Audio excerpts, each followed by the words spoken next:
आपकी prayer request आपके बच्चे हैं, आप उनको नहीं चाहते जिस तरह आपने संघर्ष किया वो संघर्ष करें। आप जब प्रार्थना करने के लिए बैठेंगे, आप एक बाइबल की वर्स को लेंगे, आप पहले थैंक्स गिविंग करेंगे, आप प्रार्थना करेंगे, परमेश्वर मैं तेरा थैंक्स करती हूं कि तूने मुझे चुना, मैं तेरा थैंक्स करती हूं कि मैं तेरे घर में हूं, मैं तेरा थैंक्स करती हूं मैं तेरी हुजूरी में हूं, मैं काबिल नहीं थी तेरी हुजूरी में आती, लेकिन तूने मुझे अपने अनुग्रह से बुलाया, और अगर तूने मुझे अपने पास बुलाया तो मेरी प्रार्थना को सुनने के लिए बुलाया। अब मैं प्रार्थना करती हूं तेरे वचन के अनुसार, जो भजन संहिता 112 के 2 में लिखा कि सीधे लोगों की संतान आशीष पाएगी और धर्मी का वंश प्राकर्मी होगा। अब मेरे बच्चों को छू और उनको ऐसा छू वो प्राकर्मी बने। अगर प्राकर्मी बनने में कोई भी उनकी गंदी आदत है वो छूट जाए, अगर शैतान उनको तंग करता है वो चला जाए। हे परमेश्वर मेरी संतान को छू और उन्हें प्राकर्मी कर, उन्हें सामर्थ्य कर, ये आपकी प्रार्थना होगी। उसने कहा सब कुछ पूरा।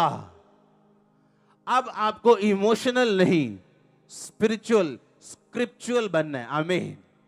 ये चर्च उन लोगों के लिए नहीं है जो बाइबल को सुनने के लिए आते हैं, ये चर्च उन लोगों के लिए है जो बाइबल को खाने के लिए आते हैं।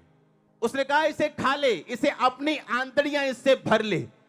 इसे सुनना नहीं है सिर्फ, बाइबल को क्या करना है? कहता खाना है। वचन कहता बाइबल क्या करनी है? कहता खानी, अपनी आंतड़ियां भर ले। कि जब तू प्रार्थना करने के लिए बैठे तो इधर उधर की बातें ना करे, इमोशनल बातें ना करे, वरन तेरे मुंह से वचन निकले, और वचन से निकली हुई प्रार्थना परमेश्वर वापस नहीं मोड़ता। प्रॉब्लम आज ये है कि चर्च में एक बैठी हुई अच्छी सिस्टर बैप्टिज्म लिया हुआ, पर उसे ये नहीं मालूम कि मेरे बच्चों की प्रार्थना मैं कैसे करूं। प्रार्थना करने का तरीका है कि सबसे पहले वर्शिप से शुरू करो कि पिता मैं तेरा थैंक्स करता हूं, तूने मुझे चुन लिया, मुझे अपने पास बुला लिया। कोई मायने नहीं करता मेरी कंडीशन अब कैसी है, पर मैं तुझे जीवित परमेश्वर को जान चुका हूं। मैं जान चुका हूं तू जीवित है, मैं जान चुका हूं एक दिन मैं गवाही के साथ वापस आऊंगा और मैं स्वर्ग का अधिकारी हूं। मैं जान चुका हूं मैंने साल्वेशन पाली। फिर आप प्रार्थना शुरू करोगे कि पिता तेरे वचन में ये लिखा, मैं तुझे दीर्घ आयु से तृप्त करूंगा। परमेश्वर तू जानता है कि ये बीमारी जो मुझे है ये मुझे दीर्घ आयु जाने नहीं देगी, इसलिए इस बीमारी को हील कर ताकि मैं दीर्घ आयु में जा सकूं। पिता बीमारी के साथ दीर्घ आयु किसी काम की नहीं, गरीबी के साथ दीर्घ आयु किसी काम के नहीं। मुझे आशीषें भी दे कि मैं दीर्घ आयु जी सकूं और आनंदित होकर जी सकूं। तूने कहा कि मैं तुझे उद्धार दिखाऊंगा, अपना उद्धार तुम्हें दिखाऊंगा। तुम मुझे उद्धार दिखा मेरे बच्चों में, मेरी फैमिली में, मेरे फाइनेंस में, मेरी बॉडी में, मेरी स्पिरिट में, मेरी आत्मिक जिंदगी में। आप करके देखो इस तरह से प्रार्थना, करके देखो वचन के बीच से प्रार्थना। हमारी वचन इमोशंस, हमारी प्रार्थना इमोशन के साथ भरी हुई है। हमें लगता है कि हाँ पिता सब जानता है, बाइबल कहती है वो सब जानता है। अगर आप परमेश्वर के सामने अपना केस प्रकट नहीं करेंगे और आपको यह नहीं लिख पता कि बाइबल में कहां आपकी ब्लेसिंग के बारे में लिखा। कोई बैठ के प्रार्थना कर रहा है परमेश्वर मुझे वीजा चाहिए, कोई बैठ के प्रार्थना कर रहा है परमेश्वर मेरी स्पिरिचुअल लाइफ को ब्लेस कर, पर एक भी जन को यह मालूम नहीं है कि मैं कौन से वचन से प्रार्थना करूं। कहां लिखा उसके कोड़े खाने से तुम चंगे हो चुके हो? कहां लिखा कि वो तुम्हारे अपराधों के कारण घायल किया गया?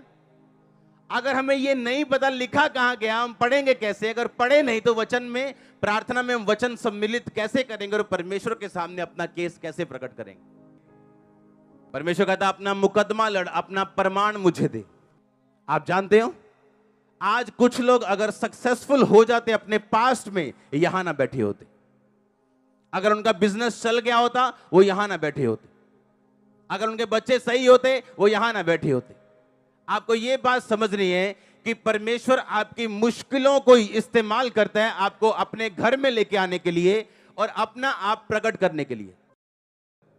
अगर मैं अपनी दर्दों को लेकर रोता, बीमारियों को लेकर रोता, तो अब यहां ना होता। अपनी दर्द को यूज करो, प्रार्थना में उसको बदल दो। हालेलुया। अपने चैलेंज के लिए परमेश्वर के सामने प्रार्थना में बैठो और वचन के बीच से प्रार्थना करो। आप एक नए मनुष्य बन के उभरने वाले हैं, मैं देख रहा हूं अपनी आत्मा में।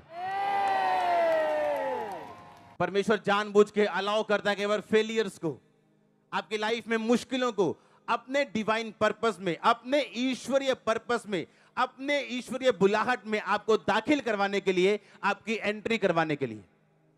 वो मुश्किल जो आपकी लाइफ में है वो एक एंट्री कार्ड है आपका उस प्रोग्राम में जो जीसस क्राइस्ट के द्वारा डायरेक्ट किया गया। और आप उस प्रोग्राम के हीरो हो।